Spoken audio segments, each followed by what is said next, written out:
Okay, this one's gotta be a doozy. I always say when posting something online, it's 50% hoping that the people commenting actually read or watch whatever you posted, 30% deflecting attacks against your character, and 20% wondering why you even tried. Now, I'm a little nervous about this topic because I know a lot of people feel passionately about it. And I'm not even trying to change anyone's mind on it necessarily. I just want to have a conversation. I want you guys to talk to me. I want to talk to you. I want you guys to talk to each other. But yeah, I'm a little nervous, just a little bit. Though everyone is entitled to their own opinion, that opinion should be based off of facts. Imagine a bunch of people being mad because the Earth didn't revolve around the sun, or if the Earth was flat, and now I've depressed myself. And there's a lot of misinformation about microtransactions and DLC. And when there's so much information on a topic, the real issues tend not to get addressed. But I'm not an expert. So while making this video, I spoke to people who were. I've personally spoken to economists who specialize in video games. I've spoken to people who have worked at big AAA companies that use microtransactions. I've done a lot of research. All that to say that this video is important to me because I love video games and I care about the community. I wanted to start a conversation with all of you. So comment below, please. With that said, let's talk about microtransactions.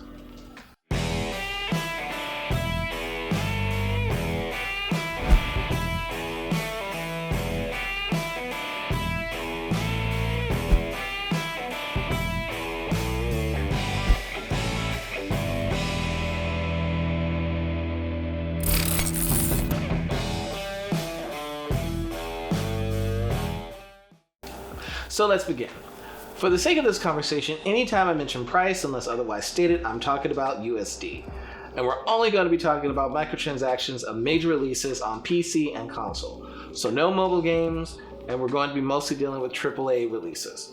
Mainly because I have a finite amount of time, and I feel when people complain about DLC and microtransactions, we're mostly talking about major releases like COD or Crash Bandicoot, not games like Candy Crush or Pokemon Go. But I will touch upon mobile games briefly.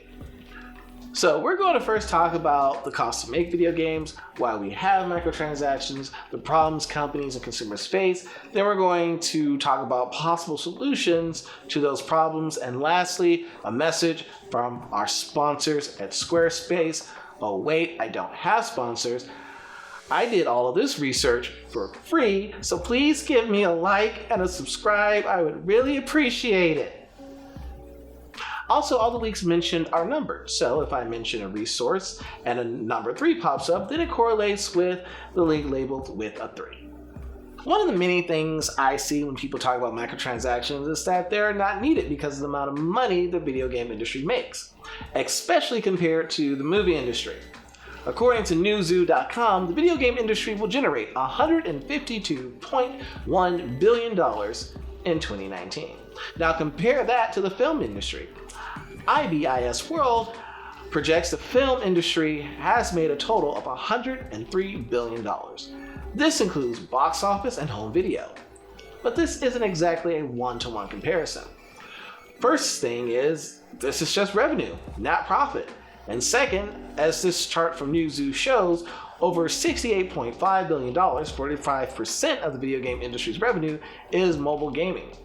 Mobile games such as the freemium games that are typically cheaper to make, or mobile games that utilize some sort of games as a service model. So that leaves $83.6 billion for console and PC, which to be fair, $83 billion is still a lot of money. But mind you, how much of this is profit is still iffy. But we do know that it's revenue that includes microtransactions and DLC. So to say that the industry doesn't need microtransactions because the amount of revenue it made isn't exactly fair when that revenue includes microtransactions. But how much does a video game cost to make? Well, this question is a doozy to answer. I researched and spoke to as many people as I possibly could, but the best answer to this question comes from Jason Schreier of Kotaku, who spoke to multiple industry members, and the common answer he got was it costs $10,000 a person per month, taking into account salary and overhead, which means your average AAA title with a staff of 400 people in 3 years would cost $144 million to produce. And this is a lowball estimate. This is also corroborated with what Ralph Coster writes on his website, citing that the cost to make AAA titles have gone up in the last couple decades, stating that in 1995 it was around $2 million, in 2005 it was $12 million, and in 2015 it was $120 million or more. And mind you, these estimates don't include marketing or delays. For instance, if you use Jason's formula, that means the delaying of The Last of Us Part 2 until May could cost Naughty Dog roughly an additional $20 million on top of what they already spent. With all this considered, how do you sustain the box price of $60? You don't. But then why do publishers keep the price of video games at $60 when they cost so much to make? Well, I can answer that question with a box of cereal and a jar of mayonnaise. See, now you're getting scared because you don't know where this is going. People don't like paying more for things, surprise. But usually when a company raises the price of something, it's because they have to. Maybe it's become more expensive to make, or maybe it's an economic downturn. So they either must raise the price or give you less product for the same price. But they know if they raise the price of the product, then that will drive customers away. It's called sticker shock. So they try to keep the price the same. Mayo does this with the divot at the bottom of the jar. It looks the same, but because of the indent at the bottom, you're getting less product for the same price. Cereal boxes always face you, the customer, so you don't notice that they're getting skinnier. The video game industry is in a similar situation where they are struggling to maintain that $60 price tag while paying employees and keeping their lights on. But the way publishers handle it is very different. So let me give you multiple scenarios. Scenario 1, some companies, specifically AAA developers, raise their prices to be between $80 and $100, while smaller companies stay at $60. The problem with this is video games are a recreational item. The industry suffers when gamers don't have a lot of recreational time or recreational money. At $60, it's already a lot of money whether you're a casual or a hardcore gamer. Though some of us out there would probably prefer to pay more if that meant less microtransactions. Conversely, there are a lot of people who would be upset if they possibly had to pay double for a game with no added bonuses. The second scenario is that the prices of all games are raised, and everyone will be up in arms. Gamers want content. We want each new game to be bigger and better than the last.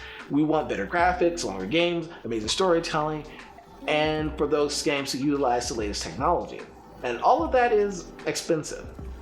So to offset the costs, we have DLC and microtransactions. But Elijah, I hear you start to say, not every game has microtransactions and DLC. In fact, Resident Evil, one of the biggest games of the year, had free DLC. And you're right. But remember my Mayo example? Giving you less for the same price to offset costs? Video game companies don't need to do that. Instead, they have pre-orders and deluxe editions and collector's editions to help offset price.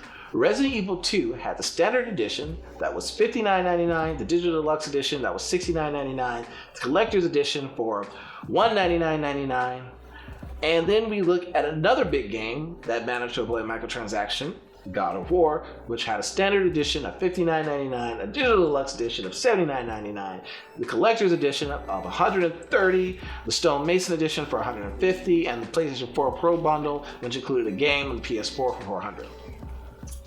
God of War is critically acclaimed, and it deserves every accolade it received and then some.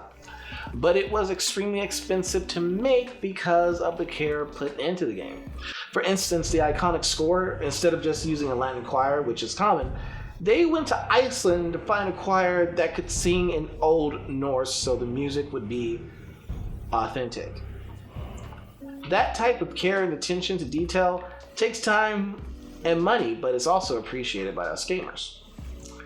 So the pre-orders and the collector's edition help offset those massive costs while still allowing there to be $60 for those of us who can't or won't spend $80+ for a video game. Apart from that, you have games that rely on DLC to offset costs. To me, when DLC is done right, I really appreciate it. I mean, there was a time before DLC where we got 5 Street Fighter 2 games. Street Fighter 2 Turbo was the 5th installment and came out in 1994 and cost $70 and in some places $80, which, if you account for inflation, would be like paying $136 for a game today. So, video games have not only gotten more expensive to make, they've also kind of gotten cheaper. The point I'm trying to make is this. Video game companies need a way to offset the cost of production. Not just so they can make profit and give us bigger and better games, but also so they can pay their employees. In the last few years, we've seen multiple studios go under. There's only a handful of AAA developers left because it's a risky business. With that said, a lot of you are probably screaming at your screen because of what you feel are shady practices that business employ, such as Bethesda with their pre-orders and handing out those cheap garment bags when the bags that they showed were actually more expensive and higher quality. Or Activision adding microtransactions to Crash Team Racing after launch. Or Activision charging $1 for a little red dot. Or people complain about games that feel purposely incomplete to encourage buying of DLC. Or the biggest one, loot boxes. Now, if the industry needs microtransactions to stay afloat, then there needs to be more regulations put in place to protect consumers. And the government shouldn't be the one doing it. By and large, the world's government don't usually understand technology, especially gaming. That's why the game's rating is self-regulated to let developers have creative freedom. Same thing needs to happen with microtransactions. If it's something that's there to offset the costs, then the industry needs to do better at regulating it. Yes, the ESRB already has a label that says if there are in-game purchases and whatnot, but I think it needs to go further than that. When Crash Team Racing was released, multiple news outlets praised it for not having microtransactions. Even reviews said it didn't have any. Later on, Activision added it. Chances are, if you added it, then you knew that you were going to add it at launch. At best, it makes you look shady. At worst, it makes reviewers and journalists look like liars. That shouldn't be a thing. Companies should disclose if they plan on adding microtransactions, and I think there needs to be more transparency besides the game saying it has in-game purchases. Keep in mind, this is just an idea. It may not be something that will work, it may not make sense, but it's just an idea that I want to put out there to kind of get the ball rolling in the right direction, hopefully. I think microtransactions need their own rating system. Besides your typical rating, the game should let you know the type of microtransactions being implemented. For instance, a 1 could mean the game just has cosmetics you can buy, like skins. Nothing that changes the core gameplay, but there must be a way to obtain those same items without paying for them. A 2 can be games that have cosmetics that you can only get by paying real world money. A 3 for games that allow you to purchase things like characters and weapons, basically allowing you to purchase things that could change the gameplay and offer you a different playing experience from someone who doesn't pay, or give you an advantage over someone that doesn't pay. A 4 could be for games that purchasing is necessary or encouraged for progression in the game, such as freemium games that contain loot boxes should disclose their odds, and the average price of microtransactions should be listed, and the types of things being sold should also be regulated. Charging people $1 for a little red dot that goes on a reticle doesn't seem like something a company should charge for. But out of everything that I've said, this is probably the most difficult thing to implement because determining the value of digital goods can be difficult. Just because something looks simple doesn't mean that it was simple to design. I know people who have had to work for days or weeks just to debug a simple article of clothing. But I feel as if some guidelines are indeed needed. And lastly, loot boxes. I don't think they should be a thing. Yes, multiple organizations say it isn't gambling, and that's fine, but the fact is we know they have triggered people who have gambling addictions. And I think it's bad business to RNG for something you pay real money for. That just seems twisted to me. Here, pay money, but you probably won't get the thing you want, and that will encourage you to spend more. I just think they need to be more tightly regulated if they are a thing.